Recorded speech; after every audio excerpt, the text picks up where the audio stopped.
Welcome to Pharmaste NAPLEX Preparation Coach. I am so glad you're here. Before we really dive into things, let's just take a beat. Go ahead and take a nice, slow breath in and gently breathe out. Much better. Today, we're going to approach antibiotics with curiosity instead of that usual heavy memorization pressure. Because honestly, when you understand exactly where an antibiotic acts, all those massive drug classes just naturally fall into place. So we're doing this one target at a time, one class at a time. All right, let's jump straight into this explainer and build that rock-solid foundation. Here is our roadmap for today's anatomical journey. We'll start with the bactericidal versus bacteriostatic rules, then move through targeting the cell wall, disrupting the cell membrane, inhibiting protein synthesis machinery, hitting the DNA and RNA inhibitors, and finally, looking at folic acid synthesis targets. Let's get going. Section 1. Bactericidal versus bacteriostatic rules. The golden rule of antibiotics.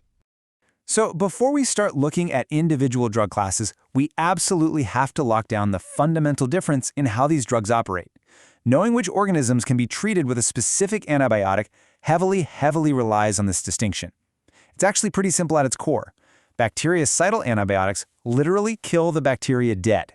Bacteriostatic antibiotics, on the other hand, simply inhibit bacterial growth. They're basically just hitting the brakes so the patient's own immune system can swoop in and finish the job. Grouping these out conceptually makes them way easier to remember. Generally speaking, our bactericidal agents attack structural integrity or core replication. We're talking cell wall inhibitors, cell membrane inhibitors, and DNA or RNA inhibitors. Then, our bacteriostatic agents typically interfere with metabolic processes, like folic acid synthesis inhibitors and most protein synthesis inhibitors. But wait, there is a massive exception you've got to know for the NAPLEX. Aminoglycosides. They inhibit protein synthesis, but they are absolutely bactericidal. We'll circle back to that trap in just a few minutes, so put a pin in it. Section 2. Targeting the cell wall. Dismantling the outer defenses. Okay, let's start our anatomical journey at the absolute outermost defense, the bacterial cell wall. Think about it. If we destroy this rigid outer wall, the cell totally loses its structural integrity, bursts wide open, and dies. Boom. Bactericidal. First up in this group are the foundational beta-lactams. This is a massive family. It includes the penicillins, cephalosporins, and carbapenems. We also have the closely related monobactams, specifically Aztreonome. Take just a second to mentally connect these really common drug families directly to that rigid outer cell wall target. Now, beyond the beta-lactams, we've got the rest of the heavy-hitting bactericidal cell wall inhibitors. This includes the absolute clinical workhorse, Vancomycin, plus its lipoglycopeptide relatives, dalbavancin, telavancin, and oritavancin. Grouping these agents together in your head really helps solidify their shared mechanism. A quick tip for exam day? When you see a vancin ending, you should immediately be thinking cell wall target. Section 3. Disrupting the cell membrane. Breaking the barrier.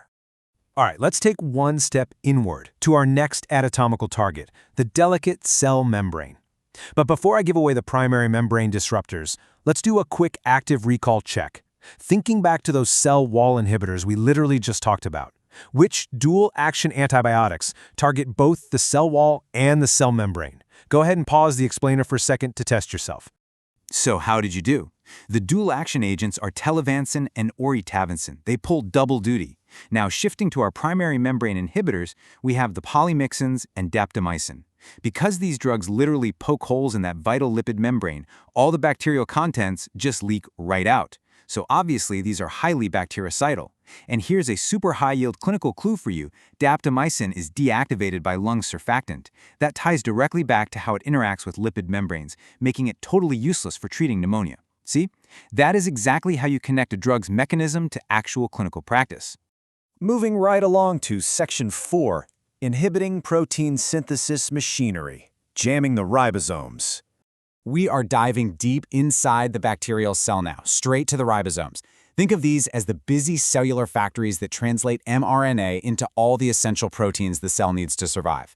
Now listen up, because this brings us to one of the absolute biggest traps on the NAPLEX. While jamming up the ribosomes generally just halts bacterial growth, which means most protein synthesis inhibitors are bacteriostatic, the aminoglycosides are a totally different beast. They bind so irreversibly and cause such catastrophic misreading of the genetic code that they actually kill the cell outright. They are the bactericidal exception. Seriously, do not forget this detail.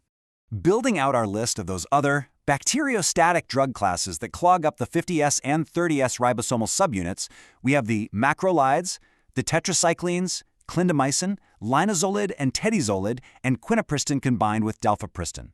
When you're studying these, try to vividly imagine them physically sitting inside those little ribosomal factories, just totally jamming up the gears so no new functional proteins can be built.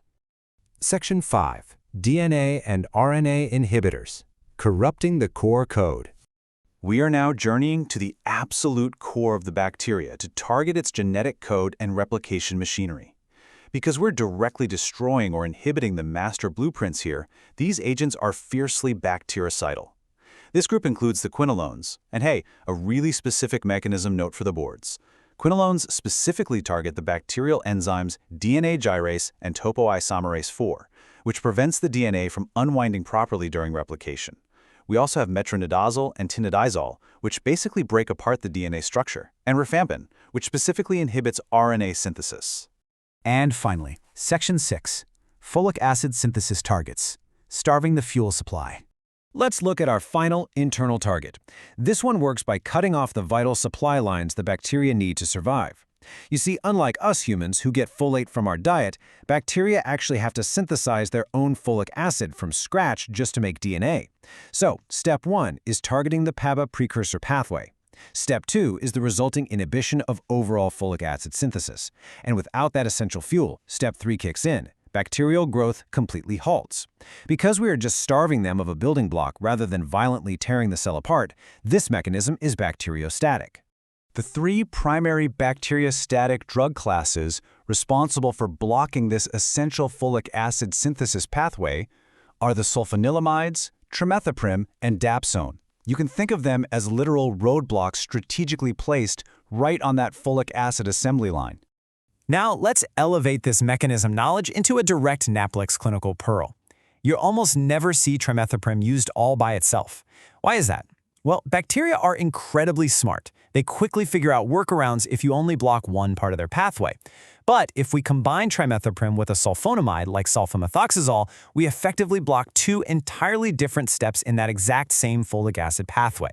This sequential blockade overcomes resistance and creates an incredibly powerful synergistic effect. And that is exactly why we so often see these 2 specific drugs formulated together in clinical practice as Bactrim. As we wrap up this explainer, I want to leave you with a really crucial thought. Knowing where a drug acts, whether it's the cell wall, the ribosome, the DNA, or the folate pathway, is honestly just step 1.